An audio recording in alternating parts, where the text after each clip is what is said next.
रेहाना और रवि की शादी के बाद रवि के पास कुछ नहीं था। रेहाना, तुमने मुझसे शादी करके एहसान किया है। मुझसे ज्यादा तो तुम कमाती हो। अरे तो क्या हुआ, एक दिन आएगा रवि कि तुम खूब पैसा कमाओगे। मुझे तुम पर पूरा विश्वास है। रवि और रेहाना खुद को स्टैंड करने के लिए पूरी मेहनत करते। रेहाना, मैं नौकरी नहीं करना चाहता हूँ। तो कोई बात नहीं, मैं नौकरी करके घर चलाती हूँ, तुम बिजनेस सेट करने की कोशिश करो। एक दिन। रेहाना, तुम जानती हो, मैंने जो विज्ञापन बनाने वाली कंपनी खोली थी ना, उससे बड़ी ब्रांड का ऑफर आया है। अब हम लोगों के दिन प्यारे न्यारे हो गए हैं। मैं जानती थी रवि कि एक दिन तुम सेटल हो जाओगे। रवि का काम अच्छा चल जाता है।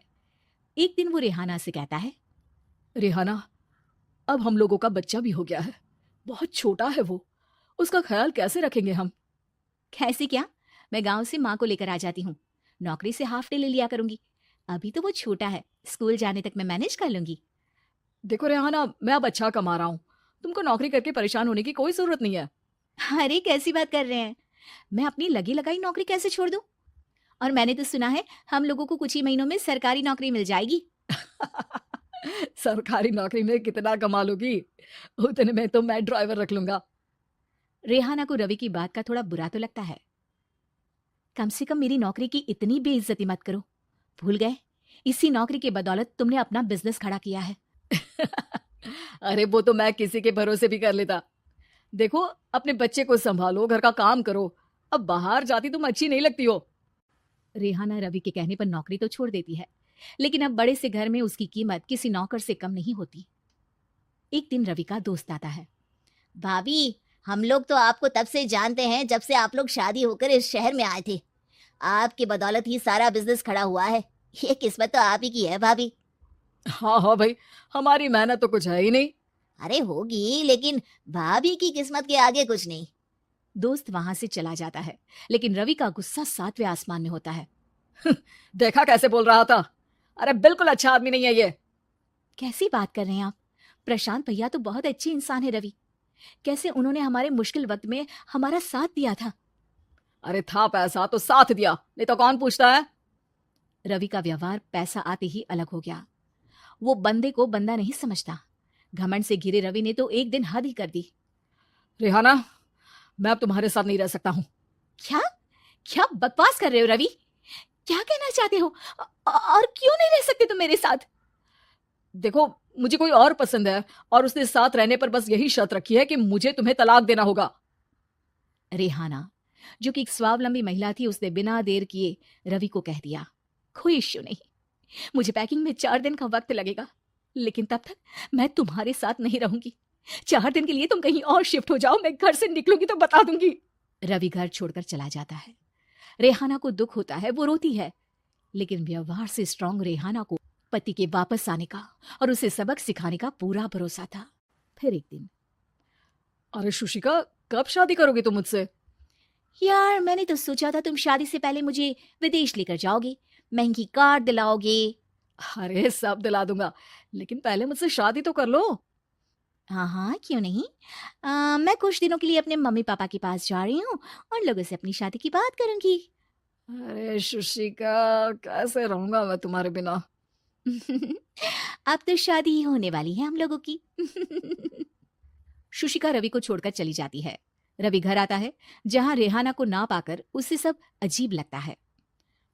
घर तो रेहाना के बिना कुछ नहीं है। बच्चे की याद भी आ रही है। चलो एक वीडियो कॉल कर लेता हूँ। रवि रेहाना को वीडियो कॉल करता है, लेकिन रेहाना फोन नहीं उठाती। रात को सोते वक्त, मन कर रहा है मुन्ने को गले लगा लूं। चलो कोई ना, शुशिका से शादी के बाद मेरे और भी बच्चे होंगे।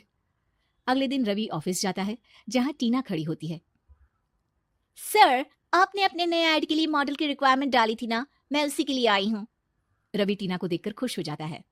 अब शादी हो गई है तुम्हारी? नहीं सर, बस अच्छा सा हैंडसम और अमीर लड़का देख रहे हैं मेरे मम्मी पापा। रवि के दिमाग से तो टीना को देखकर शुशिका का ख्याल भी खत्म हो जाता है। अरे यार, ये लड़की मिल जाए, कितनी सुंदर है। शुशिका तो इसके आगे कुछ नहीं है। आ, अब क्या तुम्हें ऐसा नहीं लगता कि मुझसे मिलकर तुम्हारी ये खोज खत्म हो गई है? आप ना, आप तो 2 बच्चों की पापा लग रहे हैं। अरे नहीं नहीं, मेरी शादी तो हुई थी, लेकिन बीवी को किसी और से प्यार था, मुझे छोड़कर चली गई। खैर, टीना की दोस्ती रवि से हो जाती है, लेकिन 1 महीने बाद शुशिका रवि के पास वापस आती है। मेरे मम्मी पापा तुमसे मिलना चाहते हैं, लेकिन उन लोगों को ये मत बताना कि तुम पहले से शादीशुदा हो, और हाँ, शादी से पहले अपनी सारी प्रॉपर्टी तुमको मेरे नाम करनी होगी। अरे पागल, अब मैं तुमसे शादी ही नहीं करना चाहता। भला ऐसी लालची औरत से कौन शादी करेगा? तभी वहां टीना आ जाती है। रवि, ये पागल सी औरत कौन है? देखो, तुमने ही कह दिया ना पागल, तो पागल ही है। पता नहीं कौन है, कह रही है शादी कर लो, लेकिन शादी से पहले अपनी सारी प्रॉपर्टी मेरे नाम कर दो। बोल तो सही रही है। वैसे तुम जानती हो, मेरी एक सहेली है, उसके पति ने उसे पैसा आते ही छोड़ दिया, जबकि उसको खड़ा करने वाली ही मेरी सहेली थी। और मुझे भी भरोसा नहीं है। अगर मैं भी तुमसे शादी करूंगी तो तभी जब तुम मेरे नाम अपनी सारी प्रॉपर्टी कर दोगे। अरे हाँ हाँ, क्यों नहीं, बिल्कुल कर दूंगा। रवि और टीना की शादी की तारीख तय हो जाती है। वो अपनी सारी प्रॉपर्टी के कागज लेकर शादी वाली जगह पर पहुंचता है, लेकिन वहां टीना आती नहीं। रवि टीना को मैसेज करता है। कहाँ हो? सॉरी, मैं तुमसे शादी नहीं कर सकती, मुझे तुमसे भी ज्यादा पैसे वाला मिल गया। रवि को गुस्सा आ जाता है। वो गुस्से से सारा डेकोरेशन तोड़ रहा होता है कि वहां रेहाना आ जाती है। सर, क्या हो गया? क्या डेकोरेशन पसंद नहीं आई आपको? अ, तुम यहाँ क्या कर रही हो? मैं यहाँ के डेकोरेटर हूँ। क्या आपको पसंद नहीं आई यहाँ की सजावट? रवि दौड़कर रेहाना के गले लग जाता है। मुझे माफ कर दो रेहाना। रवि रेहाना के गले लग जाता है और रेहाना टीना को थैंक्स का मैसेज करती है।